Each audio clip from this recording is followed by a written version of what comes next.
Hello,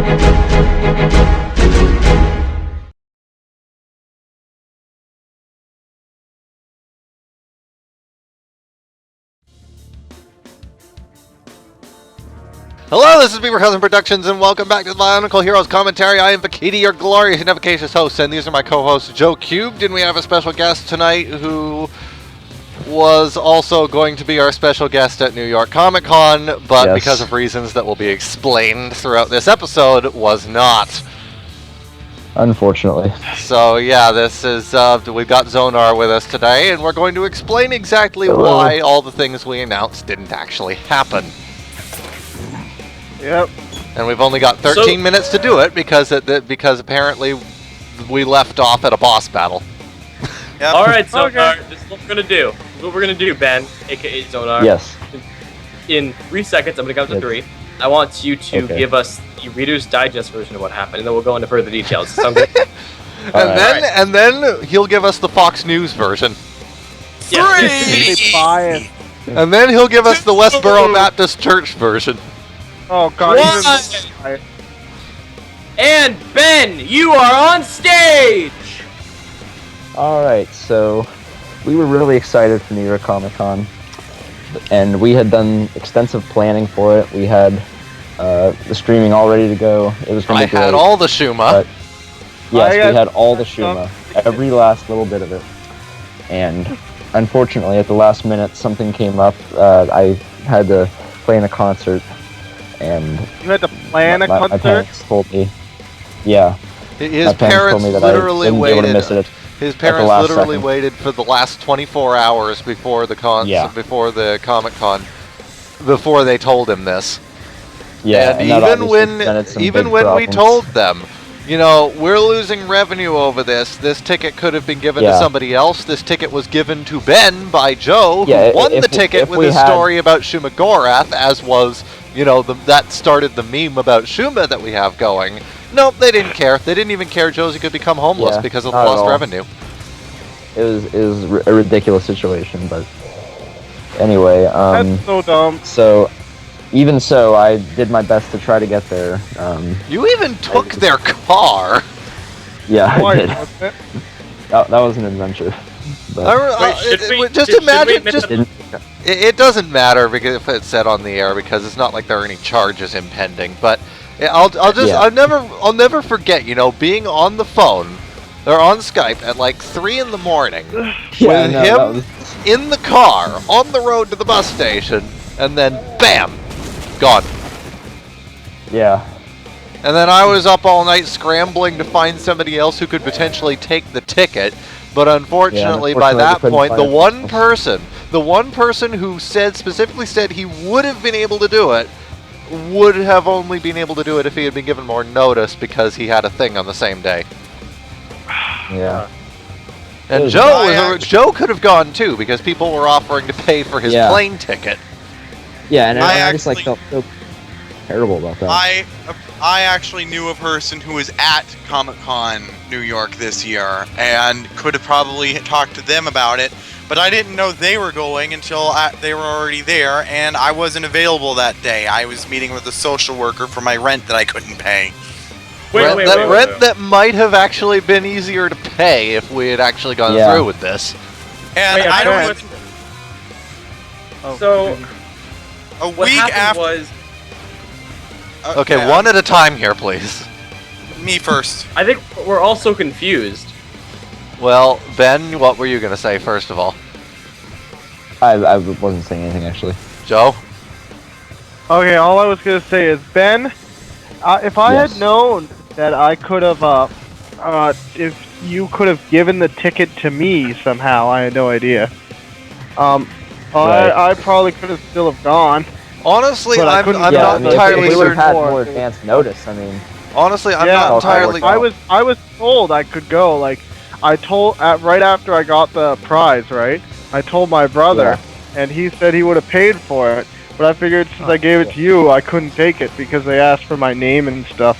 Well, yeah, I'm honestly, on that note, I'm actually not entirely certain if anyone would have been able to take the ticket, because it was in Ben's name, and from what I read in the email, it would have required identification to get in. Yeah, it's not like Con Bravo this year, where my friend Daniel couldn't go and he gave his ticket away, and, you know, it's my friend Andrew just went in and said, "Hi, I'm Daniel."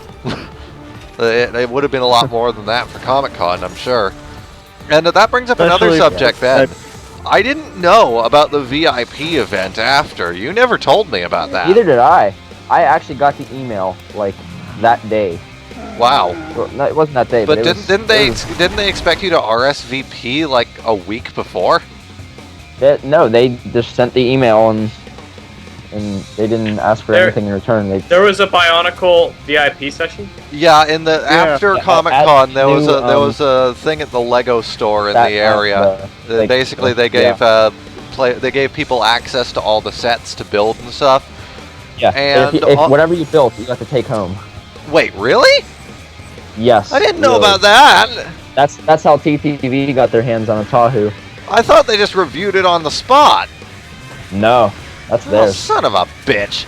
That brings up another thing too. They gave away special edition masks. The clear Kanoe How, or I guess the Tahoe mask. And at the VIP event, they gave away a special edition. They gave away the same mask in a box that had a slightly different image on it, and they tried to market it. Oh, only 100 made. It's the exact same mask, and if you ever took it out of the box, it would be worth exactly the same as the other one. So they basically made it a worthless collectible instead of something you can actually use. Yeah. And at that, it seems very lazy to me, because it's just clear plastic. It's not like the Trans Green Miru or the San Diego Comic-Con Kanoka disc that actually have something unique about them. Yeah. Yeah, so for future viewers who are marathoning through this Let's Play and don't know what happened, we should probably give some more context to the story. So recently Bionicle Generation 2 was announced, and the new 52. Yeah, they announced that more information would be given at New York Comic Con, and Ben won a contest on BZ Pow. Technically, Joe won the contest. Joe was behind the ball. I won a contest, gave my winning entry to Ben, and then Ben entered it and won. Yeah, that's what I meant. I said that for some reason. And so Joe won a contest on BZ Pow, and we decided, hey, we could make a lot of money by streaming this because we can get donations and stuff. We can give that to Josie so she can pay her rent. And I should also add that we did this. We were planning to do this in collaboration with Bionicle Media Project, who by missing the stream had a reputation to. Their reputation had a lot more at stake than ours. Put it that way. Yeah. There's a lot of people counting on that one. And I'm not even going to... There are reasons that I can't talk about right now, which makes it even worse. But let's just say we'll probably know more about it come January, and you'll understand by then. But there's a lot more at stake with Biomedia Project than what I can discuss right now. Yeah, hopefully that'll offset what happened a bit, like the excitement of that. Yeah. Anyway, Fishspill, go on. And so they were announcing stuff at Comic-Con. They announced that they'd be announcing stuff at Comic-Con. So Joe gave Ben his ticket, right? No, I gave him the winning entry. He basically wrote a story for Ben, and Ben submitted it. Yeah, I legitimately wrote my entry, but knew I couldn't make it, so I gave my entry to Ben, and then he entered and won. I hope one day Black Stick reads this and then goes, "Oh fuck!"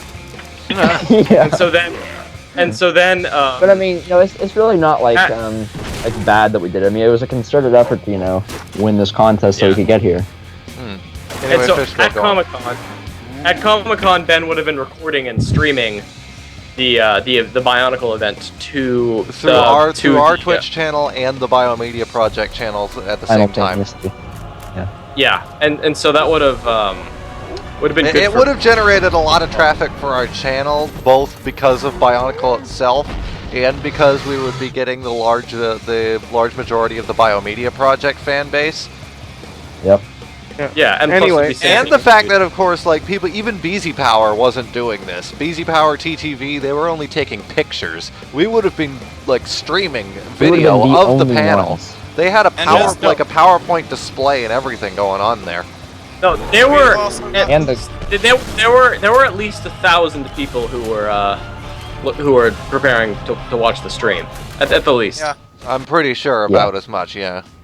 We made a child cry when we told him that we had canceled. Yeah, an 8-year-old somebody on Twitter contacted the Biomedia Project account shortly after it was set to begin, just wanting to confirm that it wasn't happening.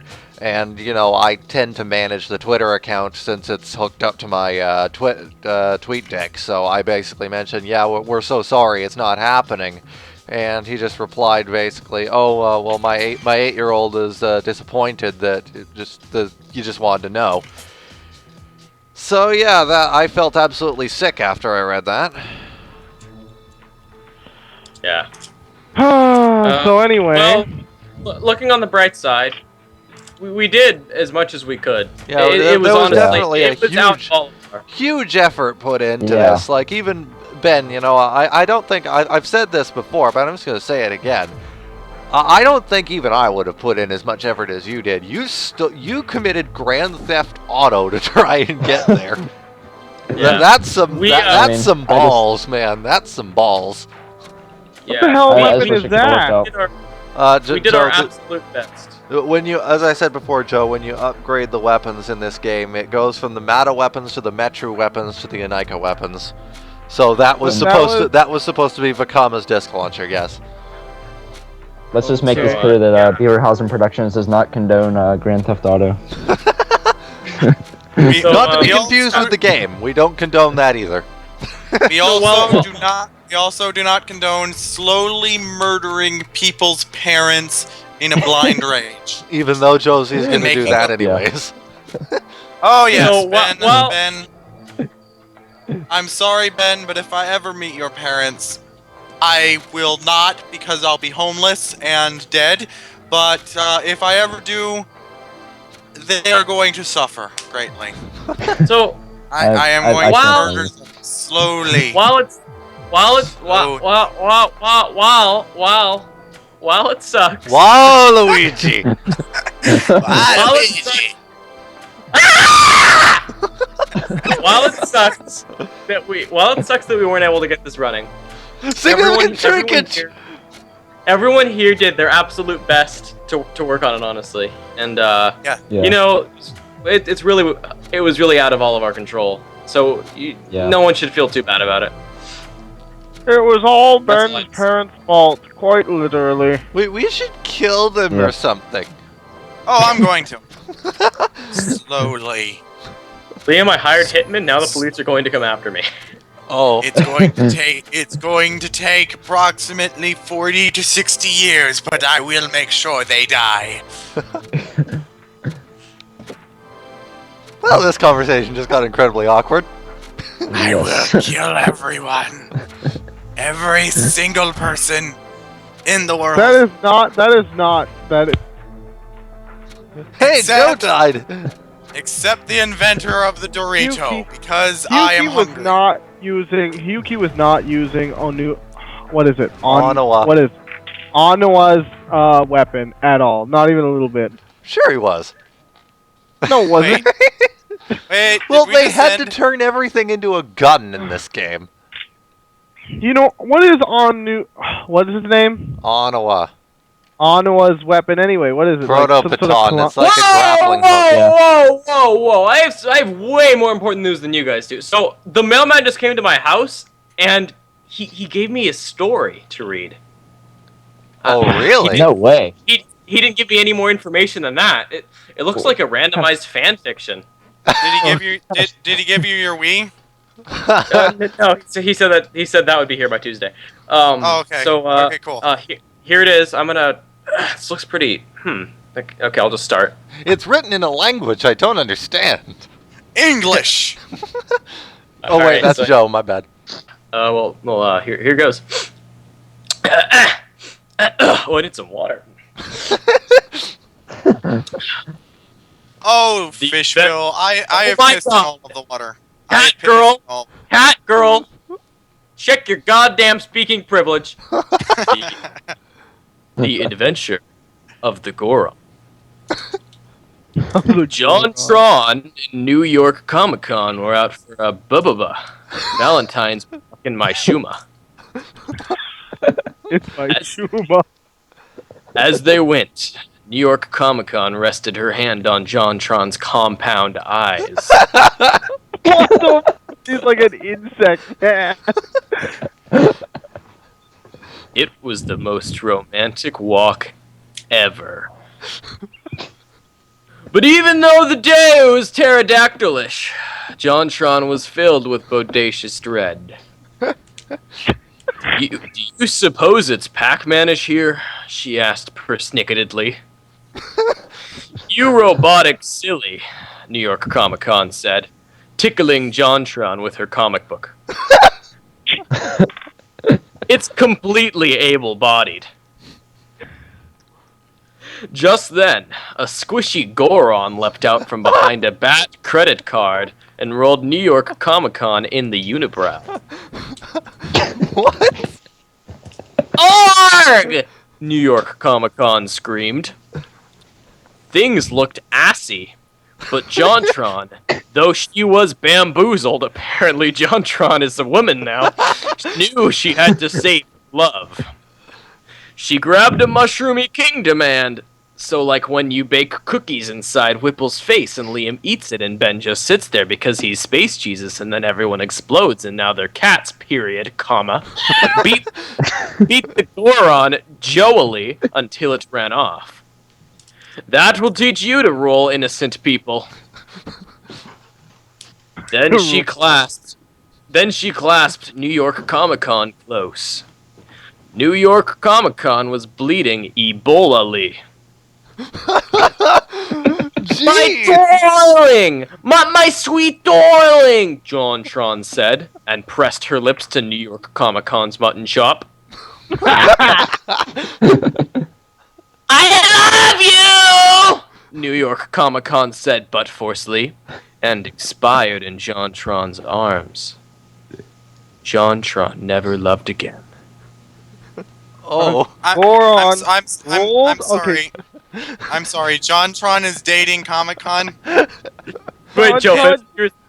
Rule 63: JonTron is dating Comic-Con. Yes. And Comic-Con has literally died in their arms. Yes. Yeah. Okay. That's why that explains everything. He couldn't go because Comic-Con died. Yeah. Well, Bonkle's unconfirmed. Bonkle's unconfirmed. I'm looking at the letter. I'm looking at the letter, and there's some postscript here. It's in really fine. Let me find my magnifying glass. P.S. Significant shrinkage!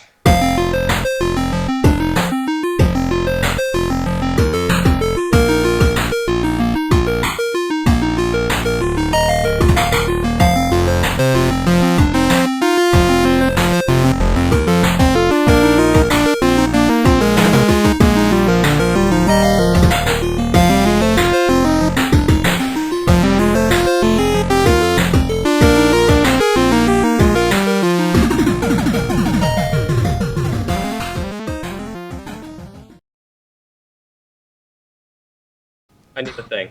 How'd you guys like that segue? That was actually pretty good. That was You better cut this damn part out. I am.